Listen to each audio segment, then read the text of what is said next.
All right, folks, it's Evan here from the Red and White Podcast, back with another Raw reaction, the Black Friday post-Thanksgiving edition. Happy Thanksgiving, everybody. Happy Black Friday, and it is a happy Black Friday because we just beat UNC. Anytime you can beat UNC, I don't see anything wrong with it. It feels a little weird this year, though.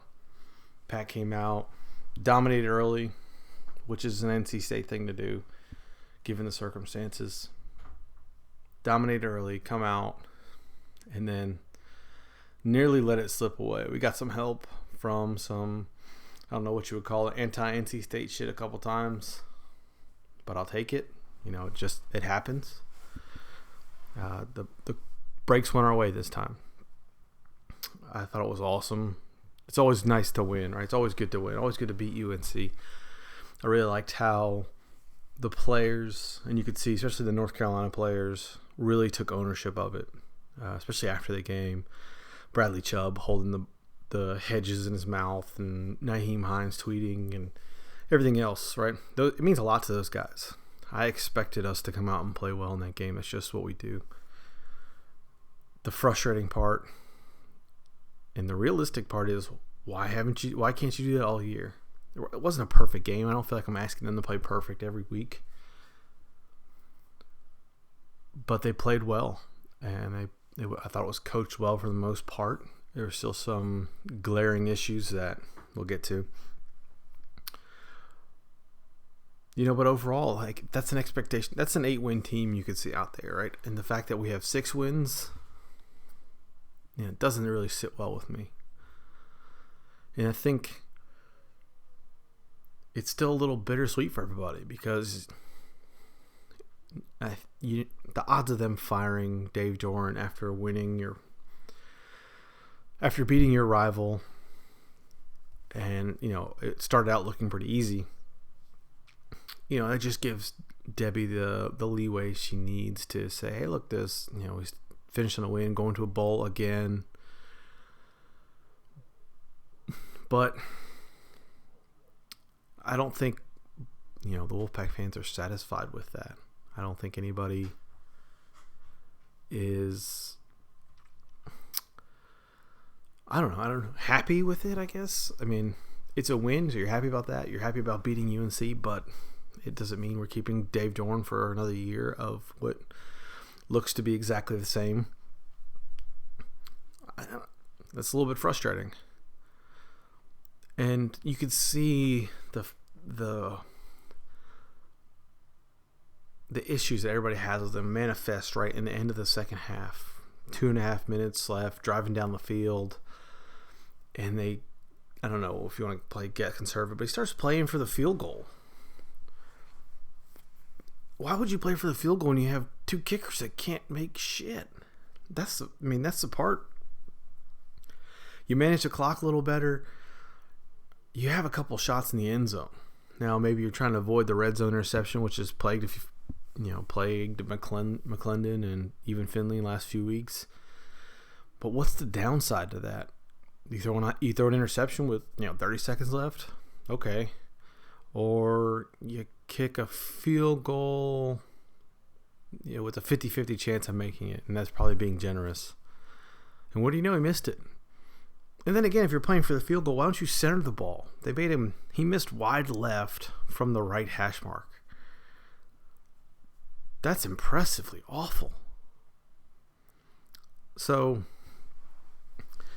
that whole sequence kind of underscored why everybody is frustrated with Dave Doeren, because the coaching just doesn't seem up to par. It doesn't seem up to the level of talent we have.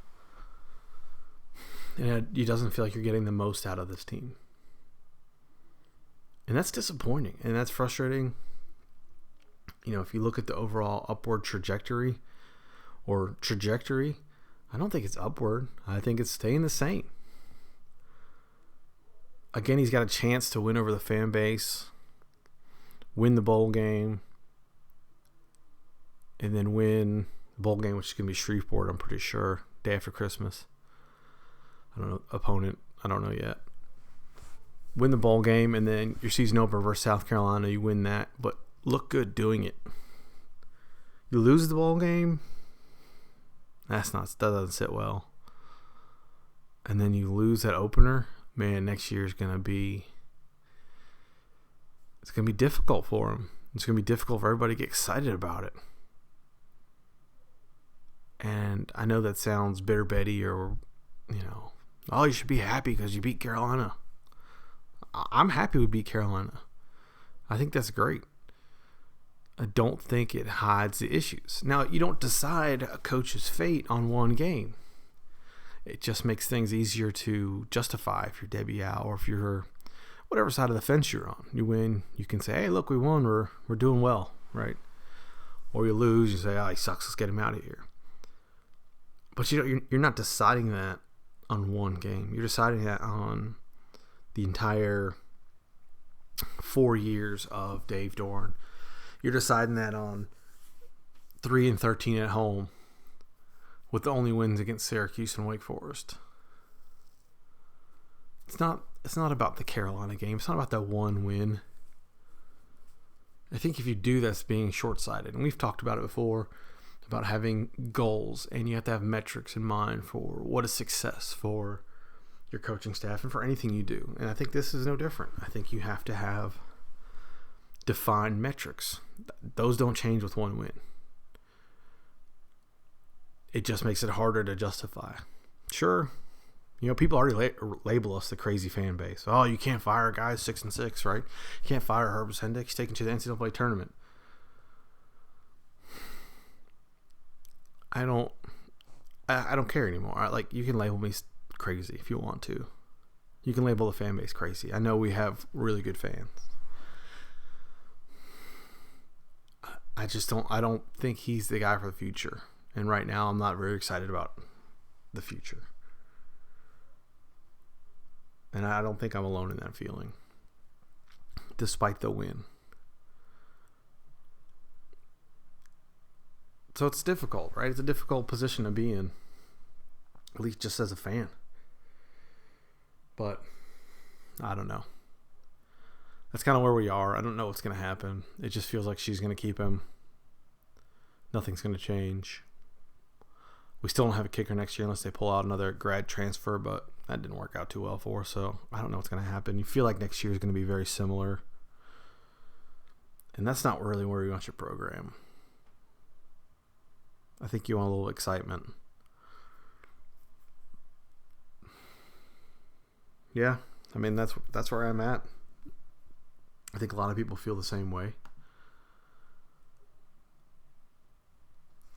I don't know what. Yeah, I don't know what else to say. I think that's just kind of where I am. My wife was even like, I thought you'd be more excited. Yeah, I'm excited. I'm glad we won. I would have been pissed off if we lost. And I don't like being in that apathetic state as a fan, right? I'm a fan, and I want to be a fan. I don't want to be meh about it, right? Carolina fans they don't care about football. You can see they're 8-3. They've been, 8-3 or better most years. And that stadium was 2/3 full, maybe. At least it looked like on TV. There was nobody there. Their fans don't care. I don't want us to get like that. I don't want to be like that. And if you might have seen our tweets or Facebook posts recently, James Curl and Stephen Shepard were nice enough to provide their perspective, which is the opposite of me, and they believe you got to give Dave Doeren a fifth year. We like to give everybody their platform. And so they wrote up their little thoughts about, a little piece about their thoughts on why you should keep Dave Doeren, justify 50 year, et cetera, et cetera. It's worth reading if you go to redandwhitepodcast.com. It's the latest post after this one. But I don't know. I'm glad we win.